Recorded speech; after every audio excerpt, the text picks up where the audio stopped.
Party के लोगों का तो कहना है कि अंबेडकर छात्रावास में आप लोग इसलिए नहीं प्रोग्राम करने दिए क्योंकि दलित वोट बैंक खिसकने का डर था आप लोग। दलित वोट बैंक के लिए उनकी पार्टी और उनकी दादी अगर 55 वर्षों तक कांग्रेस पार्टी देश में शासन किया, दलितों के लिए यथोचित काम किया होता, तो आज नीतीश कुमार जी को दलितों के लिए इतना, दलित छात्रों के लिए जो इतना कार्यक्रम चलाया जा रहा है, उतना कार्यक्रम चलाए जाने की आवश्यकता नहीं होता। कि दादी के जमाने में इस देश के लोगों का लोकतांत्रिक अधिकार छीन लिया गया था, देश में आपातकाल लगा दिया गया था, और आपातकाल लगाने के बाद लोगों को जबरन जेल में ठूसा जा रहा था। वह दिन तो आज बिहार में और देश में लागू नहीं है। जो मंडल आयोग और काका कालेलकर आयोग में जिन सिफारिशों को लागू करने की बात कही गई थी, उसकी रिपोर्ट को तो रद्दी की टोकरी में फेंक दिया। राहुल गांधी जी आज संविधान की प्रतियां लहरा रहे हैं।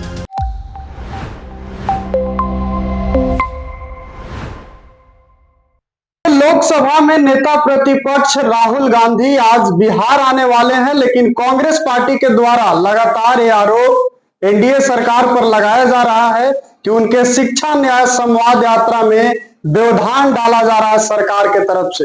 तमाम मसलों को लेकर हम बात करेंगे और इन सब चीज पर बात करने के लिए हमारे साथ जेडीयू के प्रदेश प्रवक्ता अरविंद निषाद मौजूद हैं। सर, आप लोग क्यों व्यवधान डाल रहे हैं? राहुल गांधी तो शिक्षा न्याय संवाद यात्रा करने आ रहे हैं, कांग्रेस पार्टी के लोग इस तरह का आरोप लगा रहे हैं, क्या जवाब है इसका? तो हम लोग कहाँ व्यवधान डाल रहे हैं? इसके पहले राहुल गांधी नहीं आए हैं बिहार? बापू सभागार में उनका कार्यक्रम नहीं हुआ है, श्री कृष्ण मेमोरियल हॉल में उनका कार्यक्रम नहीं हुआ है। इसके पहले सरकार उनको अनुमति नहीं दी है कार्यक्रम करने का। आज उनको अनुमति बिहार सरकार नहीं दी है कार्यक्रम करने का, लेकिन वो वहां चाहते हैं कार्यक्रम करना जहां शिक्षा का केंद्र है, जहां अनुसूचित जाति के बच्चे छात्र अपने प्रतियोगी परीक्षाओं की तैयारी करते हैं, वहां वो चाहते हैं, उनका भविष्य खराब करना चाहते हैं। तो प्रशासन, कोई भी जिला प्रशासन सब चीज का ध्यान रखना उसका नैतिक दायित्व और कर्तव्य है। उसी नैतिक दायित्व और कर्तव्य के बोध से कोई भी फैसला करती है, और उनको टाउन हॉल में कार्यक्रम करने के लिए अनुमति जिला प्रशासन की ओर से दी गई है। लेकिन तो सवाल यह उठता है कि जिस प्रकार से राहुल गांधी जी ने बिहार में आकर के दलित छात्रों के साथ संवाद करने के लिए जो जगह का चयन किया, उस पर न जिला प्रशासन आपत्ति किया है। लेकिन कांग्रेस पार्टी के लोगों का तो कहना है कि अंबेडकर छात्रावास में आप लोग इसलिए नहीं प्रोग्राम करने दिए क्योंकि दलित वोट बैंक खिसकने का डर था आप लोगों को। अब दलित वोट बैंक के लिए उनकी पार्टी और उनकी दादी अगर 55 वर्षों तक कांग्रेस पार्टी देश में शासन किया, दलितों के लिए यथोचित काम किया होता, तो आज नीतीश कुमार जी को दलितों के लिए इतना, दलित छात्रों के लिए जो इतना कार्यक्रम चलाया जा रहा है, उतना कार्यक्रम चलाए जाने की आवश्यकता नहीं होता। आज दलित छात्रों के लिए सिविल सेवा प्रोत्साहन योजना चलाई जा रही है, दलित छात्रों के लिए अंबेडकर हॉस्टल चलाया जा रहा है, दलित छात्र छात्राओं के लिए अन्य तरह के हॉस्टल चलाए जा रहे हैं, उनकी प्रतियोगी परीक्षाओं के लिए कोचिंग चलाया जा रहा है। अगर इस तरह के कार्यक्रम कांग्रेसी हुकूमत में चलाया गया होता, तो नीतीश कुमार जी को इन सारे कार्यक्रमों की करने की आवश्यकता नहीं होती। क्या सर वाकई जो एनडीए की सरकार है वो राहुल गांधी के शिक्षा न्याय संवाद यात्रा से डरी हुई है, क्योंकि वो कह रहे हैं कि प्रशासनिक हथकंडे जो अपनाए जा रहे हैं इसीलिए अपनाए जा रहे हैं? राहुल गांधी के दादी के जमाने में इस देश के लोगों का लोकतांत्रिक अधिकार छीन लिया गया था, देश में आपातकाल लगा दिया गया था, और आपातकाल लगाने के बाद लोगों को जबरन जेल में ठूसा जा रहा था। वह दिन तो आज बिहार में और देश में लागू नहीं है। तो कांग्रेस पार्टी बियाबान में आज चली गई है और बिहार में बैसाखी पर चलने वाली पार्टी है। तो बैसाखी पर चलने वाली पार्टी कुछ भी कह सकती है अपना जमीन बनाने के लिए। जमीन यहां उनका तैयार होगा नहीं।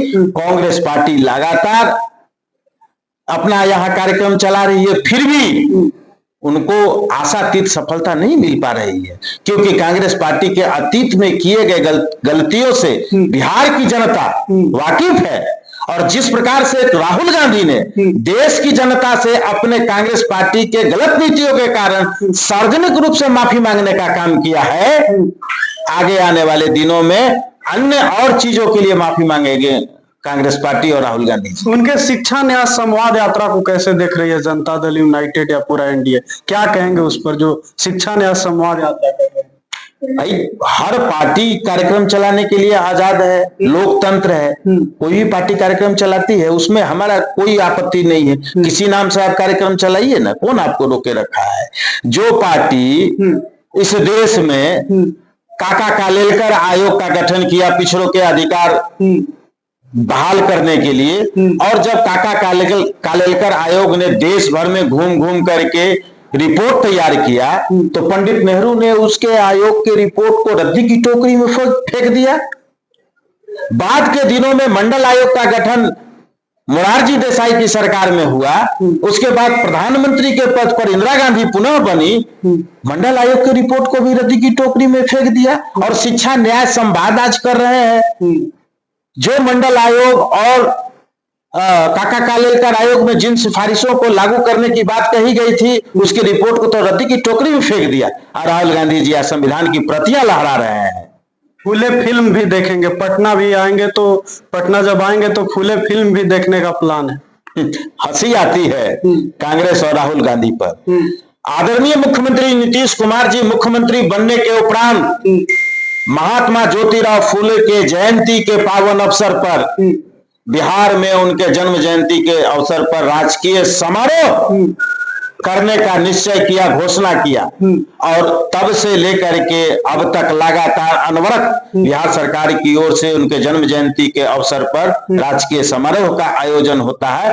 आदरणीय मुख्यमंत्री नीतीश कुमार जी महामहिम राज्यपाल उनके जयंती के पावन अवसर पर जाकर के पुष्पांजलि अर्पित करते हैं। क्यों नहीं कांग्रेसियों ने बिहार के 55 वर्ष के राजपाट में उनके जयंती के अवसर पर राजकीय समारोह की घोषणा किया? जवाब है। आप मीडिया कर्मियों से मेरा प्रश्न है कि जब राहुल गांधी यहाँ फिल्म देखने के लिए आवे तो आप लोग इस प्रश्न को उनसे करिए कि 55 वर्षों तक बिहार में और देश में शासन किया महात्मा ज्योतिराव फूले, जिन्होंने वंचित तबकों के अधिकार के लिए, शिक्षा के लिए अलग जगाया, उनके नाम पर, उनके काम पर, उनके जन्म जयंती के अवसर पर राजकीय समारोह का क्यों नहीं आयोजन किया? यानी आप कह रहे हैं ज्योतिबा फूले का अपमान किया कांग्रेस? बिल्कुल किया, बिल्कुल किया। ज्योतिराव फूले जैसे अनेक इतिहास के पन्नों में दबे हुए महानायकों का अपमान किया है। बाद के दिनों में डॉक्टर अंबेडकर जब देश के प्रधानमंत्री के पद पर वीपी सिंह जी विराजमान हुए तो संसद के पार्लियामेंट के हॉल में उनकी ये मूर्ति लगाई गई। आपका एक और बयान सर चर्चे में, जिसमें आप राहुल गांधी को ढोंगी बता रहे हैं, क्या राहुल गांधी ढोंगी? बिल्कुल ढोंगी है, ढोंग कर रहे हैं।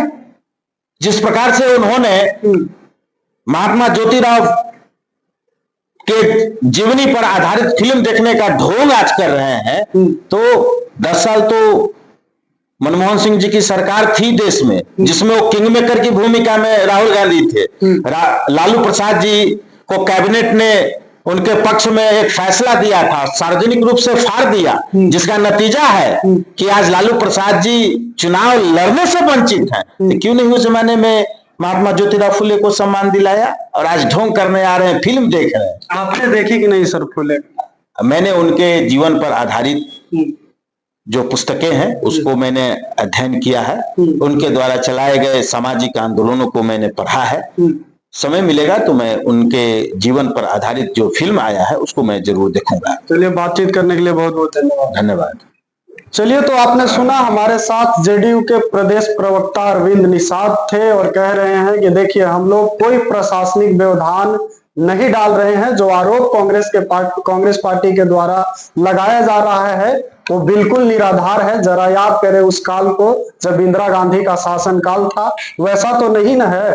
और ये भी ये कह रहे हैं कि जो फूले फिल्म देखने की बात कर रहे हैं राहुल गांधी, तो ये पूरी तरह से ढोंग है। आप सुन ही रहे थे। फिलहाल के लिए इतना ही। बहुत बहुत धन्यवाद।